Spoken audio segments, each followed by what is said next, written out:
Hello दोस्तों, कैसे हैं आप लोग। आज मैं आपको बताऊंगा भारत के कुछ महान व्यक्तियों और आधुनिक भारत के विभिन्न क्षेत्रों में महत्वपूर्ण योगदान और भारतीयों के जीवन में अद्वितीय असाधारण बदलाव लाने वाले महानतम शख्सियत के बारे में। स्वामी विवेकानंद, इनका जन्म 12 जनवरी 1863 को हुआ। विवेकानंद वेदांत के विख्यात और प्रभावशाली आध्यात्मिक गुरु थे। उनका वास्तविक नाम नरेंद्र नाथ दत्त था।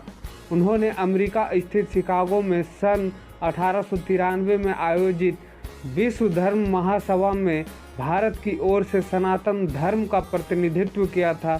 उन्होंने रामकृष्ण मिशन की स्थापना की थी, जो आज भी अपना काम कर रही है। भीमराव रामजी अम्बेडकर, इनका जन्म 14 अप्रैल 1891 को हुई। डॉक्टर बाबा साहेब अम्बेडकर नाम से लोकप्रिय भारतीय बहुज्ञ, विधिवेता, अर्थशास्त्री, राजनीतिज्ञ और समाज सुधारक थे।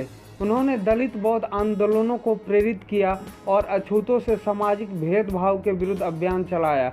बाबा साहेब अम्बेडकर एक बहुत बड़े वकील भी थे। श्रमिकों, किसानों और महिलाओं के अधिकारों का समर्थन भी किया।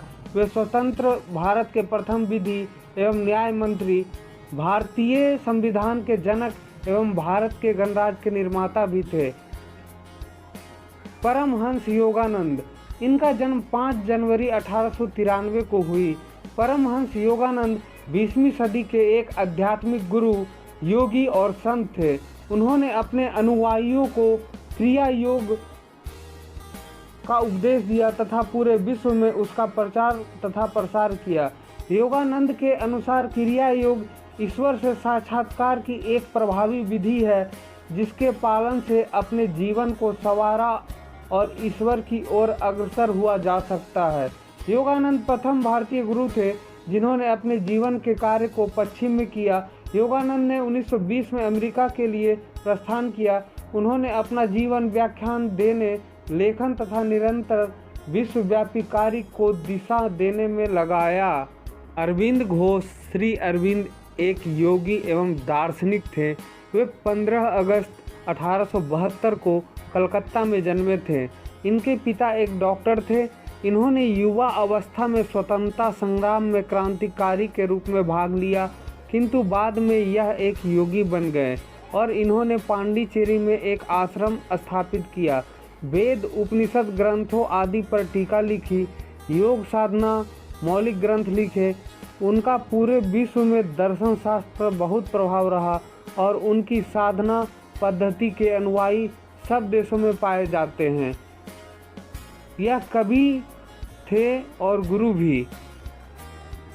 रविंद्रनाथ ठाकुर, इनका जन्म 7 मई 1861 को हुई। रविंद्रनाथ ठाकुर विश्व विख्यात कवि, साहित्यकार, दार्शनिक और भारतीय साहित्य के नोबेल पुरस्कार विजेता हैं। उन्हें गुरुदेव के नाम से भी जाना जाता है। बांग्ला साहित्य के माध्यम से भारतीय सांस्कृतिक चेतना में नई जान फूंकने वाले युग दृष्टा थे। वे एशिया के प्रथम नोबेल पुरस्कार सम्मानित व्यक्ति। वे एकमात्र कवि हैं जिनकी 2 रचनाएं 2 देशों का राष्ट्रगान बना। भारत का राष्ट्रगान जन गण मन और बांग्लादेश का राष्ट्रगान आमार सोनार बंगला गुरुदेव की रचनाएं हैं। रमन महर्षि, इनका जन्म 1879 में हुआ। रमन महर्षि अद्यतन काल के महान ऋषि और संत थे। उन्होंने आत्म विचार पर बहुत बल दिया। उनका आधुनिक काल में भारत और विदेश में बहुत प्रभाव रहा। रमन महर्षि में अद्वैत पर जोर दिया। उन्होंने उपदेश दिया कि परम आनंद की प्राप्ति अहम को मिटाने तथा अंत साधना से होती है। रमन ने संस्कृत, मलयालम एवं तेलुगु भाषाओं में लिखा। बाद में आश्रम में ने उनकी रचनाओं का अनुवाद पाश्चात्य भाषाओं में किया। वल्लभ भाई पटेल, इनका जन्म 31 अक्टूबर 1875 को हुआ, जो सरदार पटेल के नाम से लोकप्रिय थे।